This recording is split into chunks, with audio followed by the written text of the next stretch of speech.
Assalamualaikum warahmatullahi wabarakatuh. Salam sejahtera untuk kita semua. Om Swastiastu, Namo Buddhaya, salam kebajikan. Perkenalkan, nama saya Gayus Tiono, sarjana seni, magister seni. Saya adalah salah satu dosen di Prodi Kriya, Fakultas Seni Rupa dan Desain, Institut Seni Indonesia Surakarta. Bidang ilmu yang saya tekuni adalah seni kriya. Video ini dibuat sebagai salah satu syarat sertifikasi dosen tahun 2026. Pada kesempatan ini, saya akan menjelaskan delivery, interaction, dan assessment dari salah satu mata kuliah yang pernah saya ampu. Mata kuliah ini memiliki nama Kriya Logam 2 Dimensi. Mata kuliah ini memiliki bobot 4 SKS karena dia merupakan mata kuliah praktikum.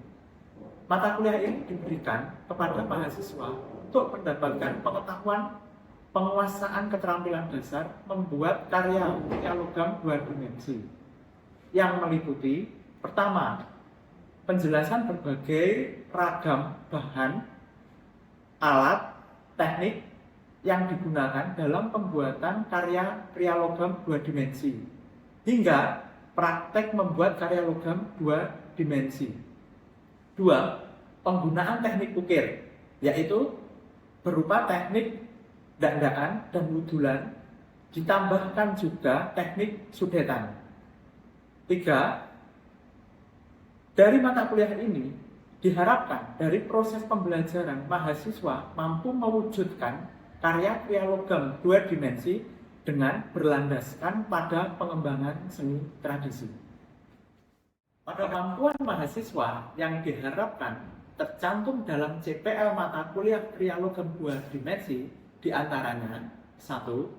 Setelah menyelesaikan mata kuliah ini, mahasiswa diharapkan mampu menjelaskan terkait pengetahuan Kriya Logam 2 Dimensi, baik dari definisi Kriya Logam 2 Dimensi dan ruang lingkupnya. 2. Setelah menyelesaikan mata kuliah ini, mahasiswa diharapkan mampu dan terampil dalam merancang karya Kriya Logam 2 Dimensi.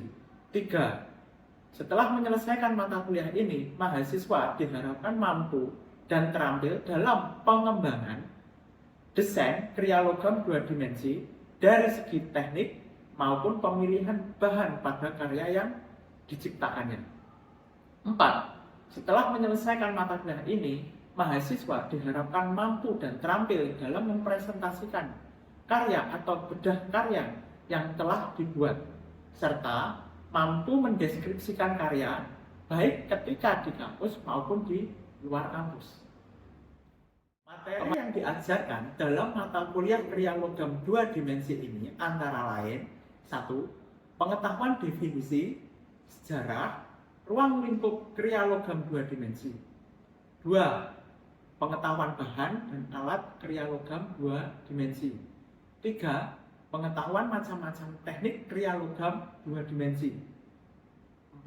Pengetahuan jenis dan ragam pengembangan produk, terutama untuk desain Kriya Logam 2 Dimensi. 5. Pengetahuan teknik berupa teknik rancapan untuk Kriya Logam 2 Dimensi. 6. Pengetahuan teknik dandaan Kriya Logam 2 Dimensi. 7.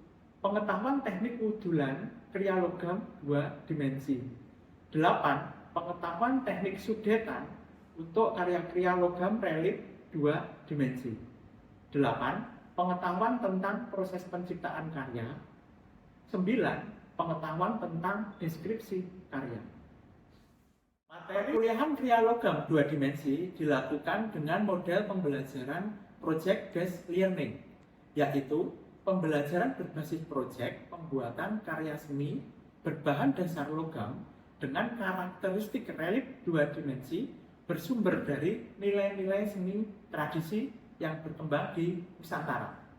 Hasil proyek mahasiswa berupa karya logam 2 dimensi bertemakan aspek nilai simbolis pada ornamen yang berkembang di Nusantara. Proses pembelajaran Kriya Logam 2 Dimensi selama 1 semester dilakukan 16 kali pertemuan, antara lain 2 pertemuan berupa teori yang memiliki materi berupa pengenalan alat dan bahan, pengenalan teknik, dan pengembangan konsep desain karya. Serta 13 pertemuan berupa praktikum. Dan satu lagi tambahan berupa ujian akhir semester. Selanjutnya, sistem penilaian mata kuliah ini diambil berdasarkan 1. Keaktifan dalam perkuliahan, 2.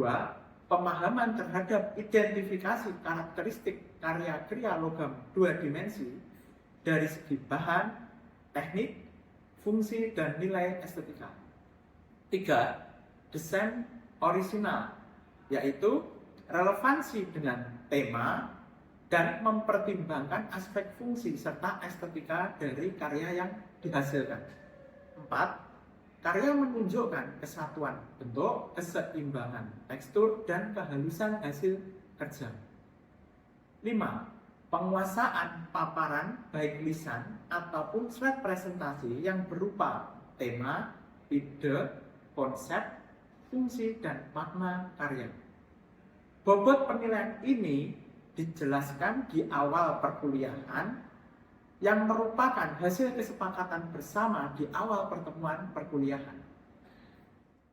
Proses ini saya tampilkan rekaman proses pembelajaran sinkronus luring dalam bentuk perkuliahan nyata, metode praktikum. Tentunya di dalam proses pembelajaran terdapat interaksi antar dosen dan mahasiswa. Berikut nama Avandi kan? Pernah dengar? Mungkin lukisannya juga tidak sebagus apa yang kita bayangkan gitu ya. Mungkin dalam pemikiran kita yang namanya lukisan itu realis, kayak gitu dengan harga-harga yang mahal. Tapi tidak. Justru dia dengan gaya-gaya ekspresionisnya itu justru menjadi karakteristik dia. Nah, sama dengan kalian nanti ketika kalian menemukan teknik tertentu misalnya di dalam kriya misalnya, terus kemudian itu kita kembangkan. Ada salah satu contoh itu ada seniman dari Jogja. Dia mengeksplorasi kayu, kriya itu, lupa aku namanya, tapi di Facebookku ada. Jadi dia mengeksplorasi kayu itu, dia tidak dibuat relief, dia tidak dibuat meja. Apa yang dia buat? Seni kinetik. Jadi karya-karya yang dia buat itu bisa digerakkan. Ada semacam Garuda gitu yang bisa melepak gitu, ya kan? Nah ini keunikan dia, karena dia menemukan teknik-teknik kinetik yang itu jarang orang-orang masuk, karena itu hobi juga ya, antara hobi orang-orang teknik dengan seni yang dipadukan menjadi satu seperti itu. Atau kalau kalian pernah misal kita kan nanti menemukan bahan baru dalam logam, entah itu apapun belum tahu, tapi itu ada kerusakan di lingkungan, tapi itu juga memajukan di lingkungan tersebut. Nah itu dihitungnya dihitung lebih baik, banyak manfaatnya, atau kita lebih baik tidak membuat material yang baru tersebut. Oke. Baik, untuk penggunaan material logam itu memang rata-rata kita cenderung dengan konsep-konsep tentang keberlangsungan lingkungan ya. Memang itu tak akui sampai sekarang di berbagai aspek. Tapi ingat, ada salah satu konsep juga tentang eco design namanya. Jadi eco design itu adalah memanfaatkan barang-barang yang tidak terpakai untuk kemudian diolah menjadi karya seni. Nah, sebenarnya tinggal kita menyikapi saja gitu loh. Bagaimana kita membuat sebuah karya seni yang itu bisa sebagai simbol-simbol keberlangsungan lingkungan. Jadi kalau seperti yang yang ditanyakan Mas siapa tadi? Mas Michael, ya kan? Ada mungkin di satu sisi aspek lingkungan itu memang ada ya Mas. Jadi pengaruh aspek lingkungan itu memang ada. Tetapi ketika kita melihat bahwa ternyata dia memiliki nilai ekonomi tinggi misalnya, kita bisa mengeksplorasi itu gitu. dengan pola-pola yang ramah lingkungan misalnya. Kalau misalnya ini dari sisi tambang ya harusnya kita juga harus bisa mengembalikan kelestariannya. Nah selama ini yang dipakai oleh penambang adalah ketika itu menggunakan tambang-tambang liar. Tambang-tambang liar mereka itu hanya mengambil mengambil kebermanfaatan dari logamnya tanpa dia mengembalikan dari pengaruh lingkungannya. Jadi ketika dia setelah ditambang, kemudian tambang itu ditinggalkan. Padahal harus ada dalam aturan, ada undang-undangnya juga bahwa ketika wilayah itu pernah ditambang, harusnya itu dihijaukan kembali. Nah, Pak, kemudian kalau kita menemukan hal-hal seperti itu gimana? Ya kita bisa memberikan dalam dua pandangan ya Mas. Pertama, oke, kalau itu memang sangat berbahaya untuk lingkungan, ya kita hentikan. Tapi kalau ada kebermanfaatan, ya kan? Apakah kita nggak mau memberikan kebermanfaatan untuk lingkungan itu kan? Ya kan? Nah,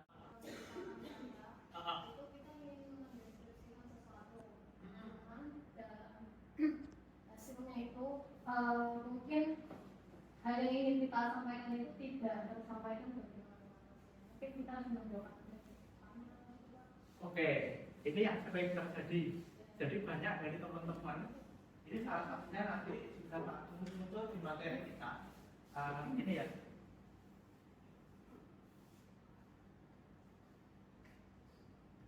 Ini dasar-dasar.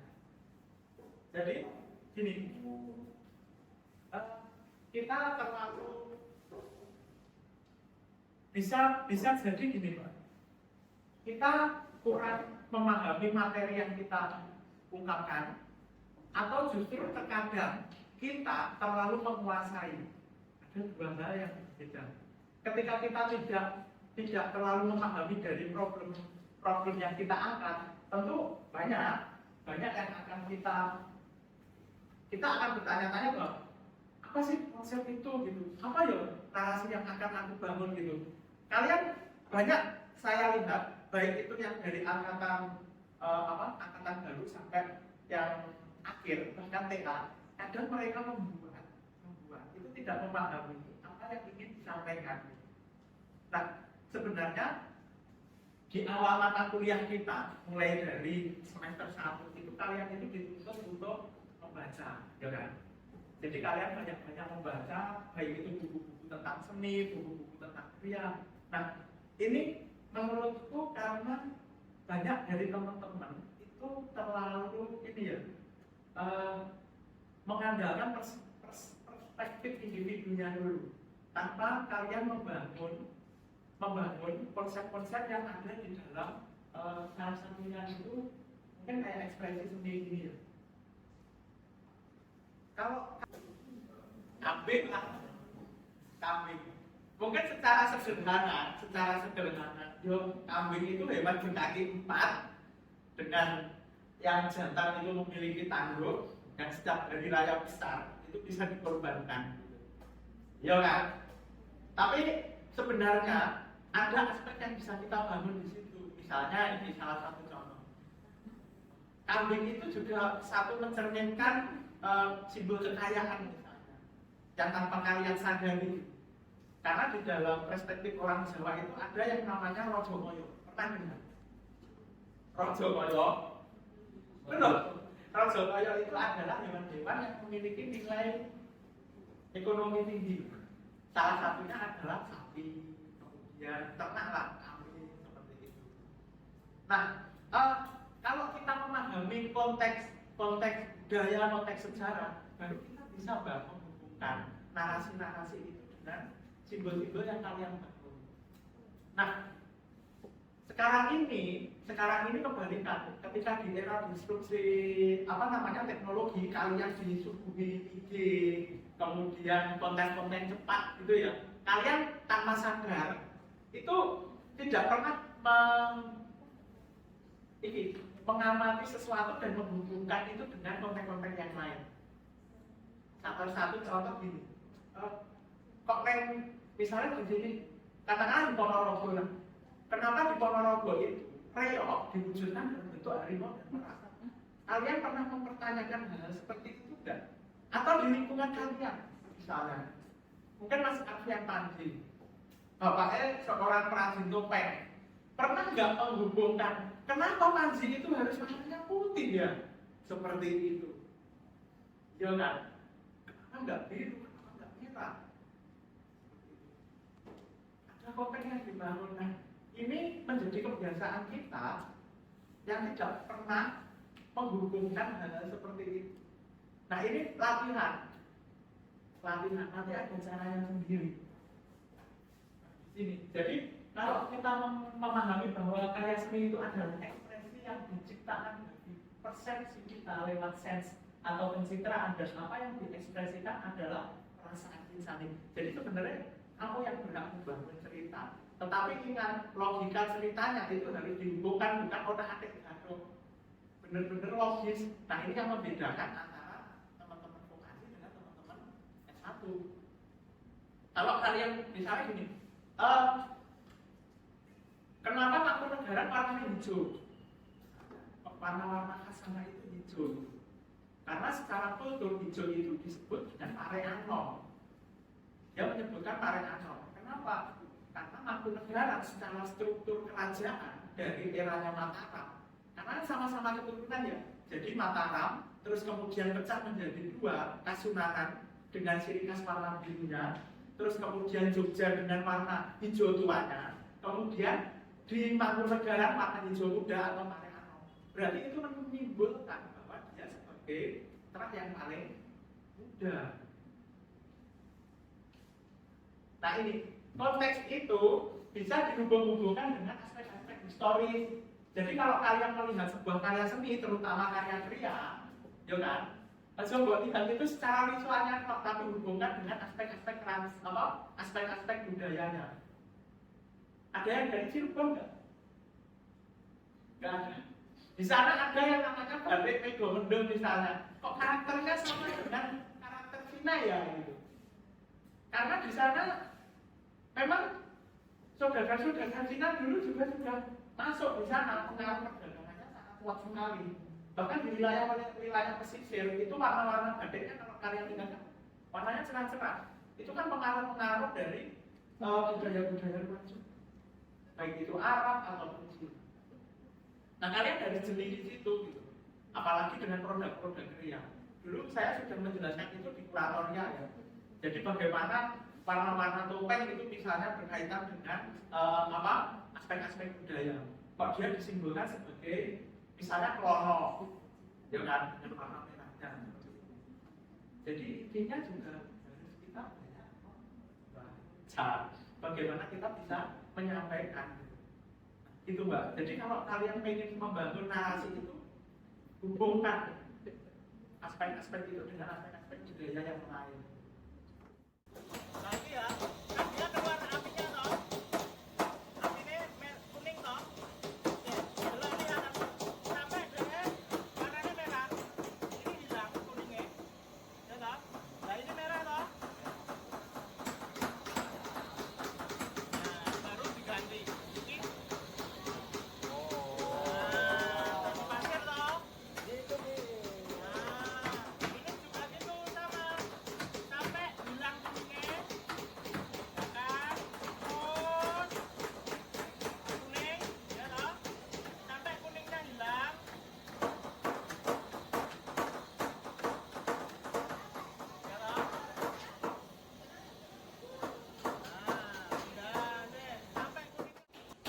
Nah, ini untuk meratakan ya. Jadi kita tekan dulu, usahakan untuk alat itu hindari pakai yang palu besi dulu. Karena untuk meratakan ini kita perlu palu kayu.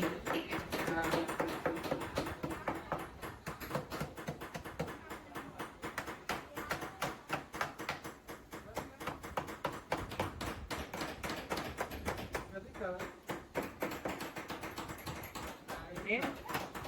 ini ya terus ya dipukul sampai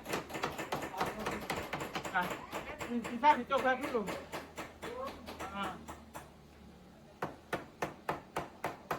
Ini juga ini punya siapa yang mau? Oke. Nah, nih di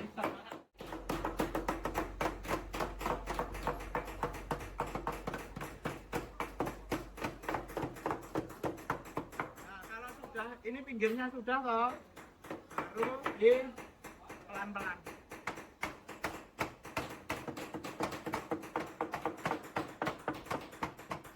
Oke, ini diturunkan dulu. Udah kan?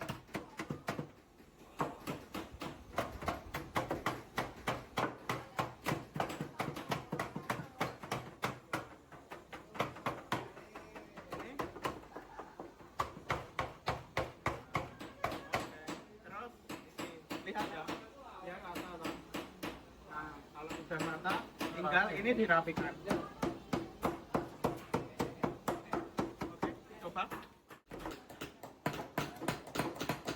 Ini.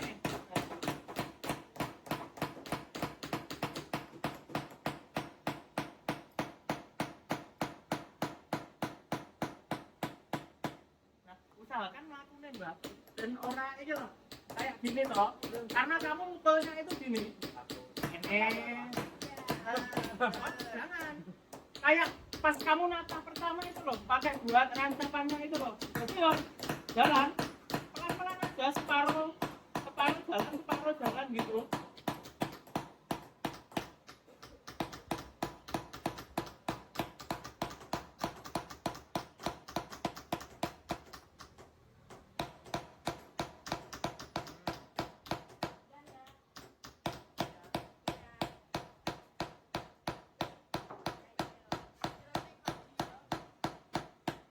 Nah, setelah bersih toh, ada pensil. Nah, kalau kalian belum terbiasa itu pakai pensil. Jadi di tengah itu dikasih garis, pen, terus ini diusahakan pas tengah ya. Ojo minggir.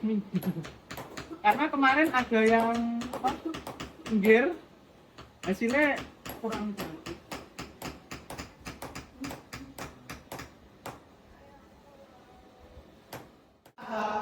Terakhir dari proses ukir logam itu adalah finishing, ya. Jadi finishing ini sangat menentukan penyajian dari sebuah karya ukir logam. Nah, tembaga itu biasanya kita memakai teknik SN.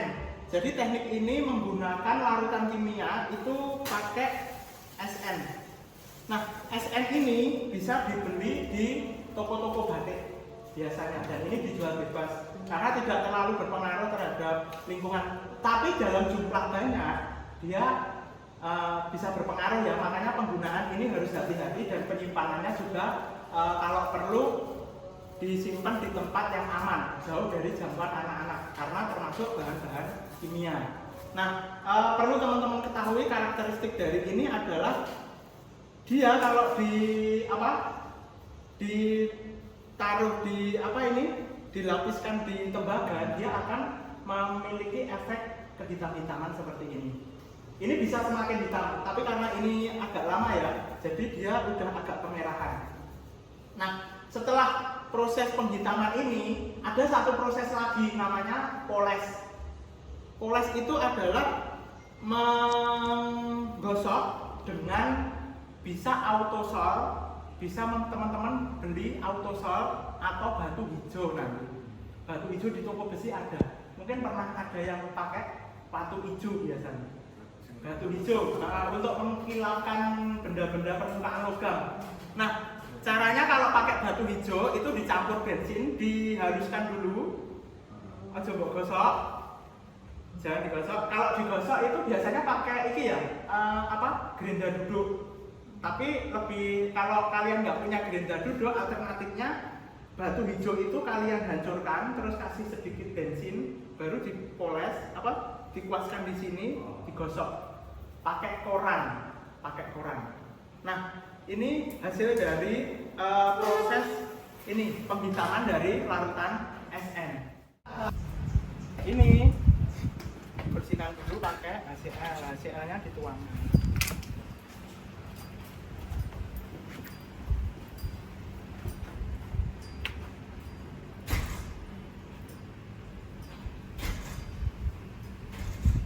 Nah, usahakan dikit aja, nggak usah banyak-banyak. Nah, karena nanti masih dicampur air. jangan banyak-banyak pemakaian, sesuaikan dengan ini bidang ini yang akan kamu bersihkan aja. Perbandingannya sih biasanya 1:5, jadi 1 HCl yang 5 itu air. Nah ini setelah ini dikuaskan. Nah dia warnanya akan seperti ini. Jadi tadi yang tadi bingung kok warnanya anu Pak, ini Pak, nggak apa-apa, nanti kita akan membersihkan dulu dengan cara ini. Oke. Nah sikat kuningan Mas, ini juga bisa, tergantung kesenangan ya. Kalau yang bawa belakang, kalau kamu mau finishing ya nggak apa-apa, enggak ya nggak masalah, karena ini kan memang relik satu sisi aja ya. Bisa Tapi kalau 3 dimensi ya berarti ini dibersihkan juga. Ya tahu warnanya gini itu baru dijemur. Nah nanti dia akan kehitam-hitaman lagi. Gitu ya. Pak, warnanya kok agak merah? Baru nanti diulang setelah dijemur. Jadi pengen semakin hitam ya berarti di ini. jemur kering tambah lagi loh. Coba salah satu contohnya ini ya. Ini kita jemur dulu. Sampai warna yang diinginkan. Kalau pengen kemerah-merahan tok segini ya nggak masalah. Udah cukup, ini tinggal dilap aja. Dan nanti ini ini kering toh, pengen hitam lagi kok Pak masih warna kurang merah. Baru nanti tinggal di ini aja. Tinggal dikasih SN-nya. Oke, gitu. Paham? Dipoles. Nah, nanti setelah dipoles, iki lek dipoles sih biasanya cuma separuh nih iki loh Mas. Jadi jadi nanti SN autosolnya itu cuma digoreskan gini tuh aja. Ke tangan. Autosol kan nggak terlalu berbahaya, itu kan pakai yang ngilapkan mesin itu loh. Nah itu terus Krim kan ya, digosok. Pak? Pakai krim, kayak krim warnanya putih. Kalau aku sih sarannya autosol, jangan batu hijau. Tapi kalau memang kepepet harganya, memang autosol itu agak murah, agak mahal. Kalau yang latu hijau itu murah. Tapi kalau latu hijau itu biasanya ada bekas-bekasnya, sisa-sisanya gitu loh. Itu loh sing kotor, kurang bisa bersih. Beda kalau autosol. Autosol itu hasilnya bisa bersih banget.